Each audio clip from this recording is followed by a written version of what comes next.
The bloody R-rated version of the 1990s video game hit Mortal Kombat is hitting theaters and streaming on HBO Max today.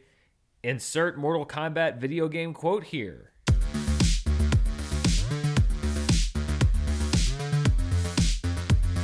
Hello everybody, I'm Dan Murrell here with my review of Mortal Kombat. You have to do that at least once when you're speaking of Mortal Kombat. It's legally required. I think that passed Congress back in '97.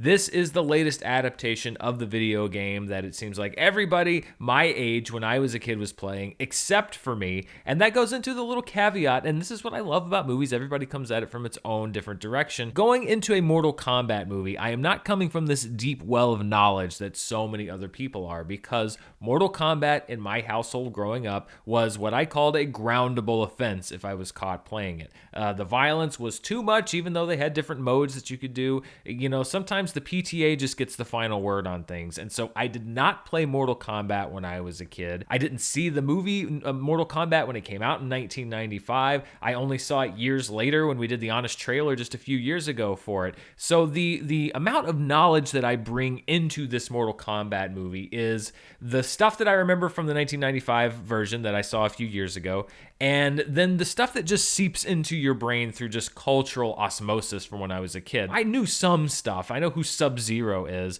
but it's a very low level of knowledge. And a lot of people in the past, when it's been a similar franchise, will say, well, why are you reviewing the movie? It's not for you, or your opinion doesn't matter because, this movie wasn't made for you. Well, movies are made for everybody, or they should be made for everybody. I didn't know anything about Harry Potter when I went to see the first Harry Potter movie, and I loved it. I don't think that a movie that's made about an established property is necessarily exclusive to people who don't know anything about it. As a matter of fact, it should be inclusive to bring more people into that property. But I did want to set that up because I'm not coming at this from an area of expertise. It's actually a fairly basic level of knowledge about the world of Mortal Kombat. Mortal Kombat comes to you from director Simon Mccoy. This is his very first movie, no pressure. The screenplay also comes from writer Greg Russo. This is his first movie, and a veteran screenwriter named Dave Callaham, who has a slew of movies, including another video game adaptation, Doom. He's a credited writer on Shang-Chi and the Legend of the Ten Rings, as well as some other notable movies, including Into the Spider-Verse 2 coming up.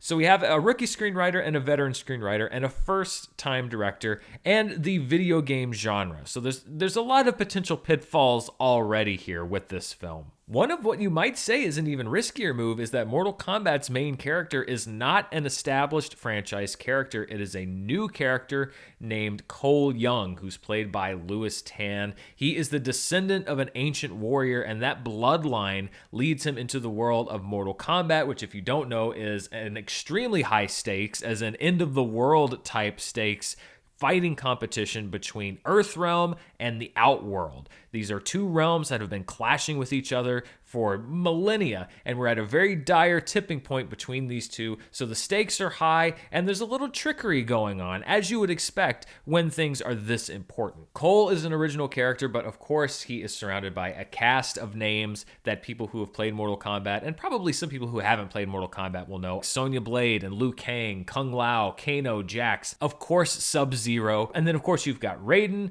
the leader of the good guys from Earthrealm, and Shang Tsung, the leader of the bad guys from Outworld. Christopher Lambert is not reprising his role from 1995. As a matter of fact, a lot of the cheese and corniness, intentional or not, from the 1995 movie is not in this film. This plays it pretty straightforward, not to say that there aren't jokes, but thankfully technology has advanced somewhat, so we are able to portray these things a little more realistically, and also, and this was a big selling point on it, this is a hard R-rated film. I think that the people that greenlit this over at Warner knew that a large chunk of their audience that they're going to be going for probably grew up with this game, is going to be of an age where they want to see that hard R violence translated to the screen, and there definitely is some hard R violence in this movie. When the movie chooses to take advantage of this rating and really translate some of these video game deaths, either literally or in the spirit of what you see in Mortal Kombat, which is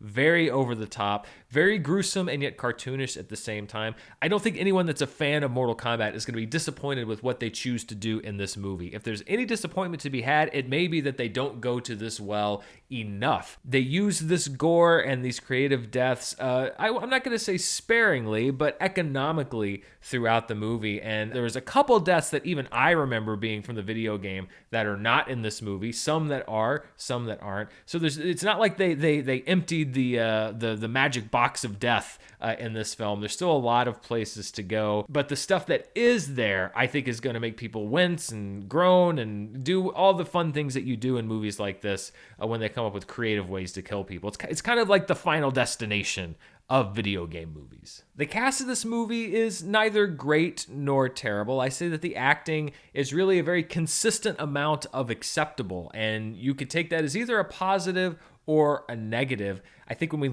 kind of look back at the video game movie genre and the history of that, to have a cast that you can say is not terrible really in any moments, that's a win. Also, this probably shouldn't shock too many people, but this story is as much a setup to future Mortal Kombat films that Warner wants to make as much as it is a payoff for this Mortal Kombat movie.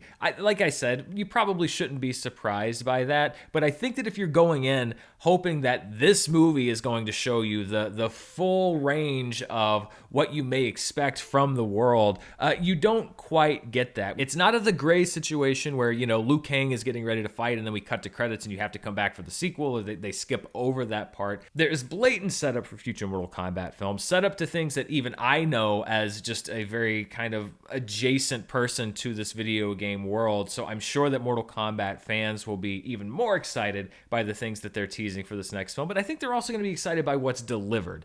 It does deliver in a lot of aspects. It's just that it is also kind of putting the carrot and the stick out for the next film at the same time. The good news with Mortal Kombat is I think that this movie fairly easily reaches the upper echelons of video game adaptations.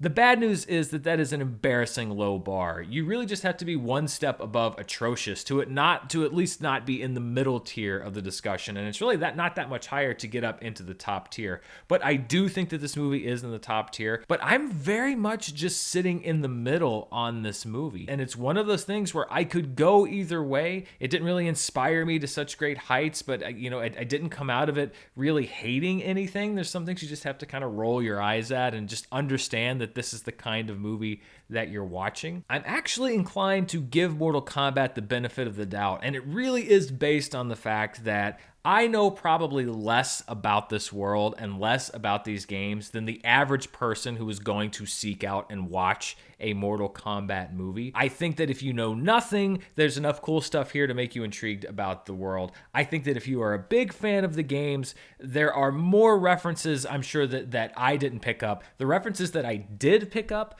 I thought were fairly cleverly done. They could be very perfunctory. They could be things that just really have no creativity behind them. I think that a lot of them were still done in a very clever way, and I appreciated how they were at least trying to mix it up and not just say the thing that everybody or do the thing that everybody is expecting them to do. Sitting on the fence a little bit, my tiebreaker is gonna go to the fact that there were things that I understood and references that I understood that I enjoyed. I think that if you're a fan, you're gonna enjoy those references as well. And then just even getting away from the references, nothing was so bad to drag down the other parts of the movie that the fight scenes, which are generally pretty well done, I don't feel like there's any canceling out there. So it just barely goes, the meter goes just this way to a recommendation. It's about as close as it gets between going the other way, and really, it would almost be just like sitting right in the middle, if I didn't feel like I had to make some kind of concrete decision on recommending it or not. But I am just slightly going to recommend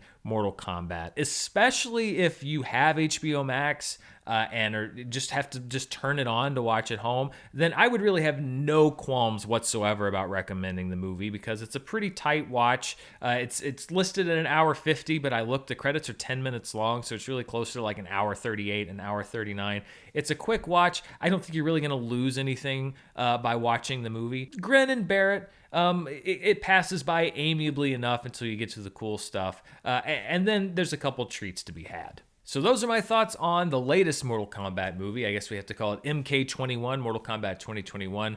Are you planning to go see it this weekend? Are you planning to watch it at home on HBO Max? It is available now in both places. Let me know down in the comments below. And if you're wanting more reviews of stuff that you can watch at home right now, just this morning I put up a review of the entire first season of The Falcon and The Winter Soldier. So if you have not checked that out, please go and check that out. And please stay tuned right here on the channel. I have a live Oscars after show coming up on Sunday night after the Academy Awards. That's leading into the debut of a weekly live show that we're having here on the channel. So if you're up after the Oscars, if they don't run too late, if you're in a different time zone and you want to see me break down the results, the big moments, everything that happens on Oscar night, come right back here on Sunday Night Live. I will also be answering your questions about the Academy Awards. I think it's going to be a lot of fun. Thank you so much for watching, and please be sure to subscribe, hit the bell, get notified, all that stuff, because the stuff is just going to keep on coming. It looks like we're going to go into an actual quasi-summer movie season.